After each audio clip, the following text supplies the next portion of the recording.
Hello, everyone. Welcome to episode 13 of The Beer Enthusiasts. We had to get to it sometime. You cannot avoid it. It's a pumpkin ale, specifically pumpkin ale from Dogfish Head, as they call, a brown ale brewed with pumpkin and spices. And very cool can art. The can art's awesome. You might not know it's officially fall with the weather in Southern California, but God, yeah. the arrival of pumpkin beer on shelves helps a little bit. It waits That's for. the Southern California calendar. You have to figure out Yeah, like what beer is I available was to like, understand what season it pumpkin is. pumpkin beer waits for no one. It does not wait for the other parts of the season to roll around. It's just I don't have whatever a traditional pumpkin beer glass would be, so I went with a yeah, little kind not of sure. tulip snulip looking Yep, thing. tulip for me too. And All right, yeah, look at the color on that. very interesting. Yeah, If you're we'll definitely watching, get it's into. yeah, we've got a lot to talk about color for We'll sure. definitely get into that. But in terms of information about this from Dogfish Head, there's not a whole lot. 7% ABV, 28 IBUs. Again, they say this is a brown ale, but in listening to some podcasts about pumpkin beer, reading some articles, kind of the three popular base beers seem to be some sort of amber ale, brown ale, or porter.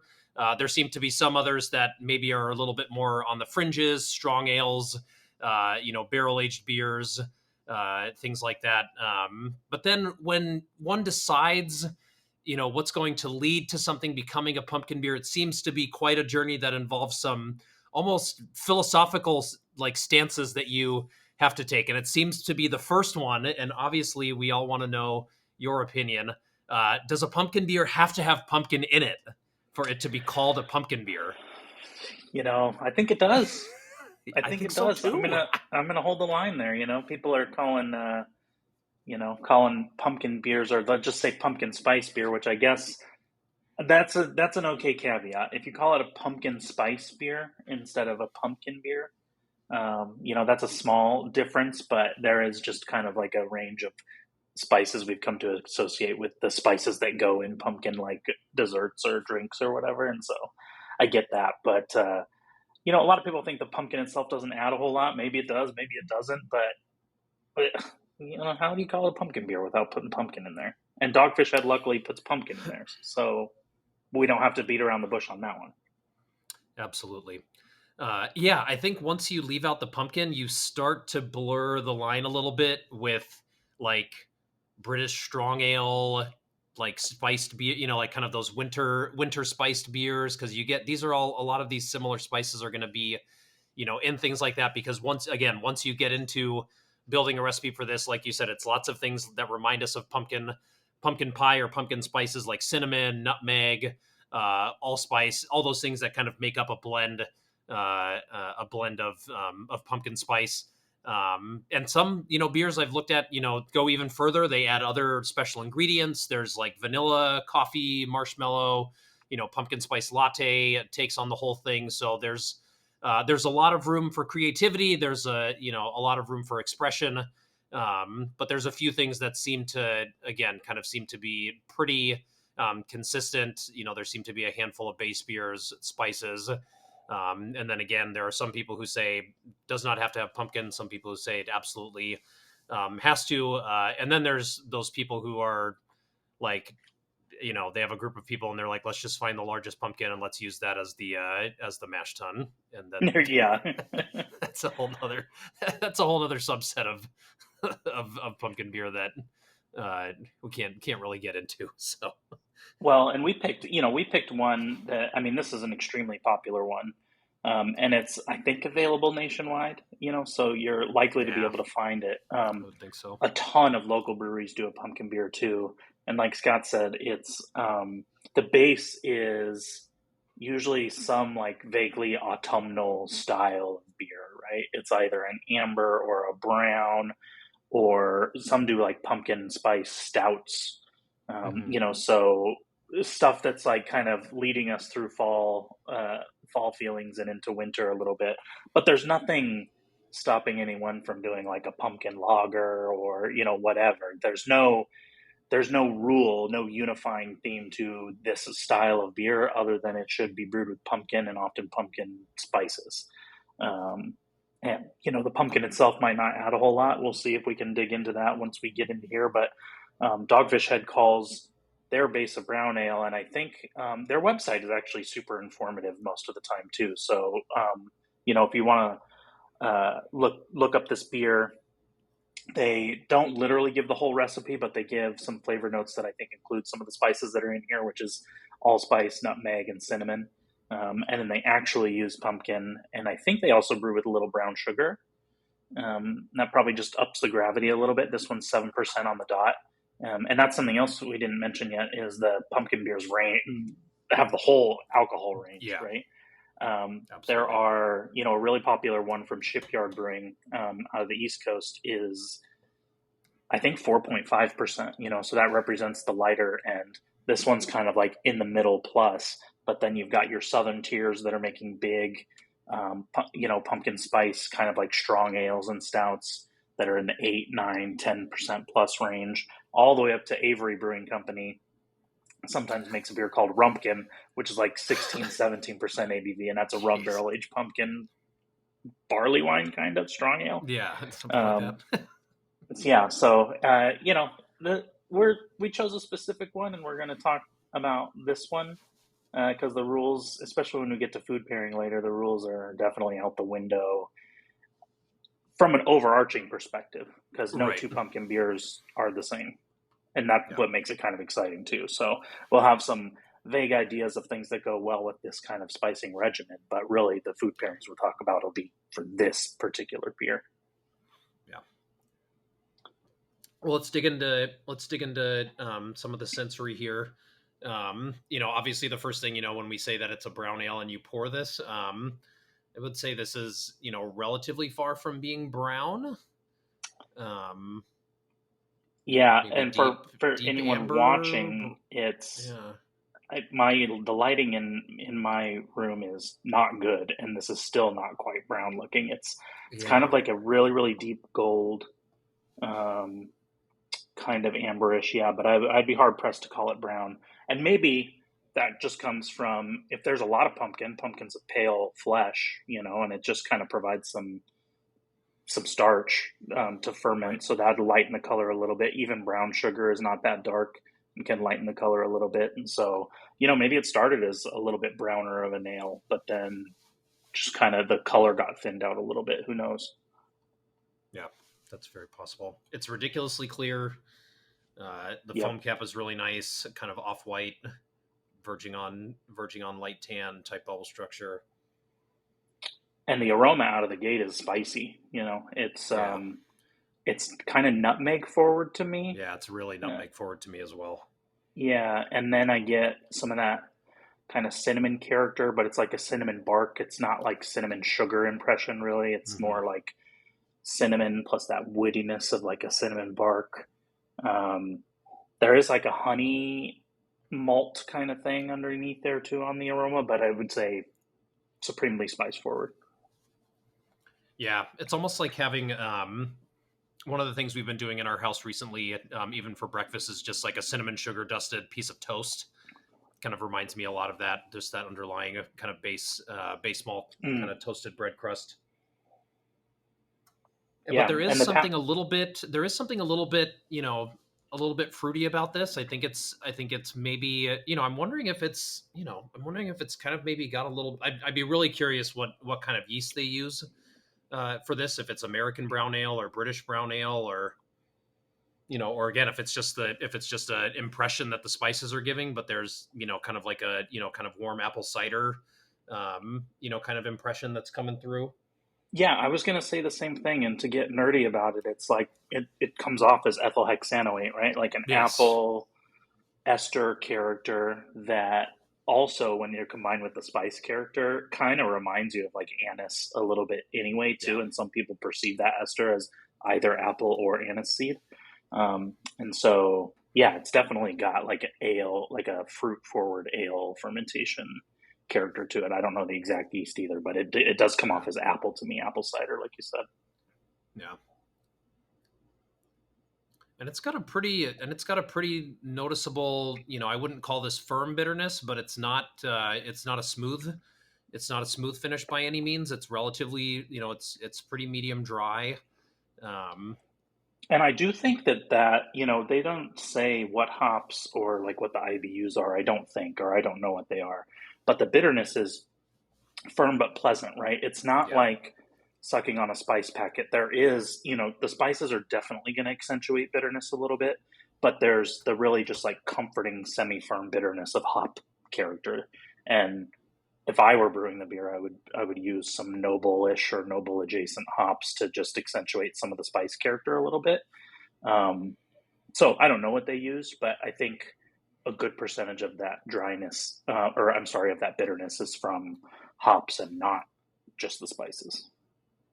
And I would also say, because obviously if it says they use pumpkin, obviously we want to talk about if we're getting any of that. And I think there is a little bit of like a touch of, I think it's a little bit of like an earthiness that it's bringing to the table. I'm not getting necessarily kind of like a charred, or like kind of browned, pumpkin that you might, do if you were to, kind of roast it in the oven necessarily. But it does kind of have this like it's been softened, but it's still kind of got this like earthiness to it. Yeah, earthiness and also kind of like a sweet earthiness, like you might Yeah, get yeah, out of yeah. a date or a fig. It doesn't taste like how some bigger Belgian style beers, for example, can have that dried dark fruit character. It's not quite that fruity. It's just like a way to explain the sweetness a little bit is not just confectionery. It's there's kind of like an earthy element to it, and it doesn't really taste like pumpkin guts or raw pumpkin. Right. But Yeah. it also doesn't really taste like you said, like roasted pumpkin. So I wonder if it just provided a little bit of kind of like simple starch to ferment and contribute some body to and lightened the color. Because what's missing on the flavor for a brown ale to me is nuttiness. Like there's not really like nuttiness or chocolate character. It seems to be spice and sweetness, and then finishing with a nice dry, kind of earthy, herbal, spicy component. And so it's a really, really fun beer to drink. I mean, I know people like to bag on pumpkin beers a lot, and I Yeah. think I don't really understand that just from the sense of like why yuck someone else's yum, like people get all bent out Yeah. of shape about like pumpkin spice latte season, and it's like let the people have the pumpkin spices. Yep. and Yeah. it's fun to just like drink along with the season, let it go. Yeah. No, I totally agree. And I think maybe what you're kind of alluding to is, I think the spices and maybe the pumpkin addition is kind of, maybe there's a little bit of a drop in, what specialty malt might get used in, in a brown ale, either, a kind of brown malt or a lighter, dusting of chocolate malt, or Hmm. amber malts to kind of add some nuttiness. I wonder if that's just, they just kind of said we're just going to go a little bit more base heavy and replace pumpkin and spices, so that they're just kind of the star. And I think that they've accomplished that really well, if that was Hmm. the goal. You know what base malt note I just got was honey Hmm. bun, like gas station honey Oh bun. yes. Oh my gosh. Yeah, yeah, yeah. Oh ho ho. That's a good one. That's That's a underneath really good there, one. and it's almost like having a holiday That's really spiced honey bun. that's really good. I like that one. Well, before we move on to our food pairings, you were talking about Dogfish Head's website, and I would be remiss if I didn't mention their food pairings that they suggested. So they suggested sharp cheddar for cheese, and then kind of a host of different meats: turkey, roasted duck, lamb. So that's kind of a good gambit of different textures, fat levels, gaminess, and then dessert dumplings, for something on the sweeter side. So, what did you come up with for some pairings for this? Well, I should also say they have on their webpage for this beer, they have a video with um, I don't know if the guy's still the chef at the pub, but he made a Oh, brown fun! butter he made a brown butter gnocchi, and he made some with the beer and then paired it with the beer. And I think that sounds like super good. So So I'm real well. One, I didn't know that was a thing. Two, really proud of myself because one of my things has brown butter. So let's go. awesome. Yeah, I was jealous of obviously he's like a really good chef, so Yeah. his ideas are going to be better than mine anyway. But I was like, okay, now I have to think of some other different creative stuff because that sounds really good. I can't just steal it and pretend it's mine because it's on the website for everyone to see. So, um, but I thought this would be good with um, a shaved Brussels sprout salad where you get in some cranberry. A lot of people make that with pine nut, but I think it would be really good with walnut, or just to kind of like loop in some pumpkin-y stuff, pepitas, pumpkin seeds, Hmm. um, for your little kind of like nutty component. And then a lot of time that's with like a pecorino or like a shaved Parmesan. And then like a creamy maple vinaigrette, Mm. um, which I think would tie a lot of things together, right? Like most maple creamy like maple vinaigrettes have the maple character, but they're blended with a little bit of mustard or like a sweet mustard kind of thing. So that adds a spicy element that really complements the spices that are here without literally mimicking the same ones. And then I think the maple is a great match for just like the kind of like honey bun sweetness character that we were talking about. And you need a little bit of sweetness from all angles for a salad that's like raw shaved Brussels sprouts, right?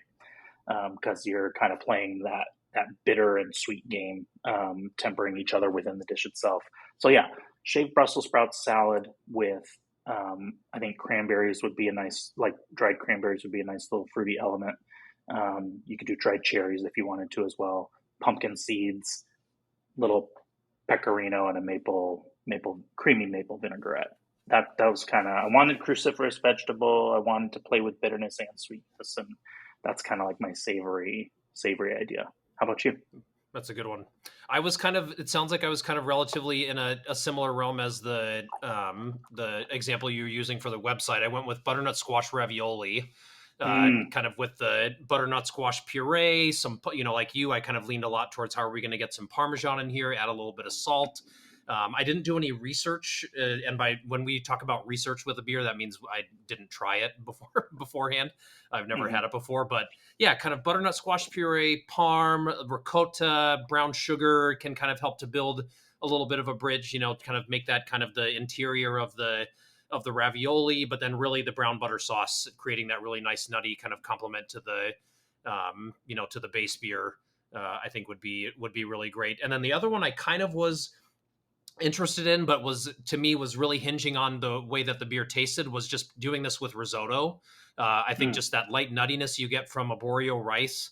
Again, you can do. I think a mushroom risotto is great, kind of bringing that umami to kind of have a nice contrast with those spices. You kind of get this depth of flavor from savoriness and sort of this brightness from spices. That's why we kind of consider that to be a contrast. Again, you're still getting salt from shaved Parmesan that you're putting on at the end of it. I've also used brown ale to make risotto before, just doing a Mm. 50-50 stock and brown ale. I use Sam Smith nut brown ale to make this because when you're incorporating the stock into the rice, you're not doing it over, boiling heat, like you kind of do at the beginning with rice when you're usually making it. So you're not really exposing it to the same kind of heat. But again, getting that bright contrast to the richness of the broth, but also lots of these nice underlying like honey notes and bread crust really marrying super well with the arborio rice. I think that's gonna be good enough. I wasn't quite sure once I tasted it, and I was like, okay, it might be on the edge of like how, because it just can't be too bitter. You don't want to go too bitter and too savory, so it's not one that I would say is like I'm just thinking like this would be a home run. I would definitely try this one first, but I Yeah. like but I like the idea. In theory, I think the butternut squash ravioli is a little bit more of a safer play though. Yeah, and those are both of those dishes are good canvases for the spice character, I think. There's kind of either a creamy or buttery type element to them, which at just a foundational level, I think this beer is going to do like a preposterous job. Like first of all, the ester character is going to complement. whatever kind of like buttery dairy character is in there. Right. But then the spice character and and some of that dryness is going to cut whatever's kind of like the creamy textural element as well. And it's not, like we said, it's not so dry or so bitter that that's going to be a kind of like a weird sensation. I think it's going to be really, really pleasant and kind of wipe the palate for the next sip. I wanted to mention too that we don't often talk about, we've done it a few times, but pitfalls with pairing with certain kind of Oh beers. yeah, yeah, yeah. And I was talking with my partner about some pairings, and we were kind of like, really trying to think through. There are a lot of international cuisines that use the same spices that are in a lot of pumpkin beers um, for savory meal preparations, right? So, Indian foods kind of garam masala is going to have allspice. It can have nutmeg, cinnamon. It has a bunch of other spices as well. Jamaican and other Caribbean food uses a lot of allspice. And so we're trying to think about like maybe pairing something with those. And I do think that spice character on spice character can compound a little bit. It doesn't cancel in the same way, and it also you might run into samesies territory too much. So I think there's a lot to explore there, but I would steer away from, oh, this has some of the same spices. The beer has some of the same spices. They have to be amazing together. And I would want to avoid that, like sucking on a teaspoon of cinnamon type character Right. in the pairing. So always think about not just what sounds really really good, but what kind of like problems that you can avoid. And compounding things linearly is something to avoid sometimes, right? Things can get too sweet, things can get too spicy, things can get too umami. They can just get like too salty and savory. And so just always think about that a little bit. Yeah, and I think the big thing to think about when you're theorizing that is the first thing you need to be looking at is just the levels of everything, because if it's high in both dishes, then it's probably just going to be like way too much, and it's probably just going to, even if they don't necessarily compound, they might just completely throw the dish out of balance, and that might just be Yeah. all you taste. Even if it's not overwhelming, you still want other things going on other than just tasting spices, because I had the same kind of thought process. My third dish that I was kind of going back and forth on was butter chicken, because Mm. I really liked the idea of it. This isn't really high ABV. It's right at that 7% level. It's not going to, make any of these, kind of capsaicin heavy spices that are in something like garam masala or curry. It's not going to make those kind of go out of control. The bitterness isn't going to be too overwhelming. But I would want to have a little more control over which spices are the star of the show in those particular blends, right? I would want something like fenugreek to really be the star, to really be driving forward this kind of mapley, kind of character that I think would be, super duper good with this particular beer. But with other spices, again, like if there's especially cinnamon. I mean, once you're dealing with cinnamon is a lot like salt. There's like a point where it's just like, God, isn't cinnamon just the best? And then if it's too much, it's just like, wow, isn't cinnamon just the worst thing ever? Yeah. Like, Yeah. It's like talking about the ripeness of avocados, right? It's like not that's ready, not exactly. ready, not ready, overdone. Yeah, sorry. Yeah, exactly. Oh my gosh. All right, what did you come up with for dessert? Well, dessert, I definitely think the world is your oyster here. There's just like so many things in the beer reminiscent of fruit and spiced cakes and fruit bread and a lot of holiday flavors. And so any number of a couple of dozen things came to mind. But what I already alluded to it a little bit, but I think this beer does not taste like dates, but the impressions of sweetness are like a earthy sweetness and not a confectionery sweetness. And so I think that's what's at play with like the brown sugar plus fermentation plus the kind of like woody spice character. And so I was inspired by the other day I had one of the Lara bars, which are just like little date snack bars, and they have different flavors. And I had the pumpkin pie one, and I don't think there's any pumpkin in that one. It was just a date bar with like pumpkin pie spices, and it was really freaking good little snack. And I was like, okay, what if we turned that into either or not either, but just a little bit more unctuous of a date bar, where you could get a little bit of a kind of a crumble on the top of it going too. That's a little bit sweeter than just the dates. And I think going dates is not too sweet either, because like I said, Mhm. it's not like powdered sugar style sweetness, right? It's a sweetness that has a lot of fiber backing it up, and it's kind of chewy, Mhm. um, and sticky a little bit. So the texture of the beer helps contrast that as well. And so, yeah, date bar as a canvas for kind of the spice character, I think is what I settled on. How about you?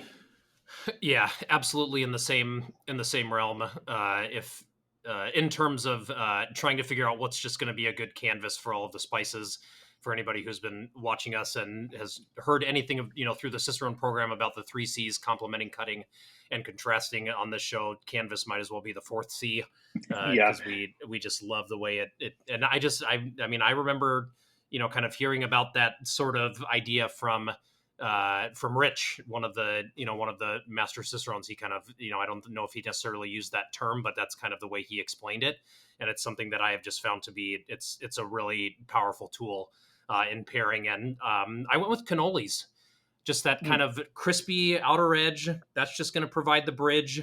The canvas is just going to be that creamy interior. I think you dip the edges in some mini chocolate chips to kind of just pumpkin. I just Crumble just had a pumpkin, chocolate chip pumpkin spice cookie, and that's delicious. So I think again you're adding in a little bit of chocolate, and you can play with the chocolate too if you want it to have a bite where there's a little bit of bitterness. Maybe where there's a little bit more richness if it's a more of a milk chocolate. And I think I think there's something to be said for just having some different bites when it comes and experiences when it comes to a dish. I had an experience when we were in Chicago for the Araxa tasting course. I ordered a uh, like a breaded like chicken sandwich, and it was one of those where it like really spread around.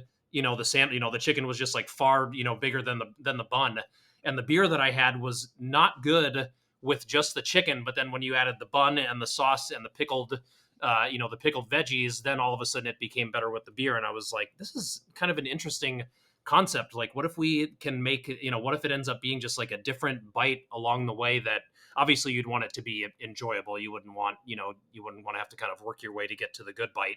But that made it that I thought that was something interesting just to kind of theorize about. And yeah, I think it's just a really elegant and just quite simple pairing. It's just got a very simple complement, a very simple contrast, and like you've mentioned, this is just obviously it's got medium carbonation. It's got enough bitterness. It's got plenty of everything it needs to cut through all of this stuff. That's super duper important with all of the dishes that we've been talking about, and something that's not to be forgotten.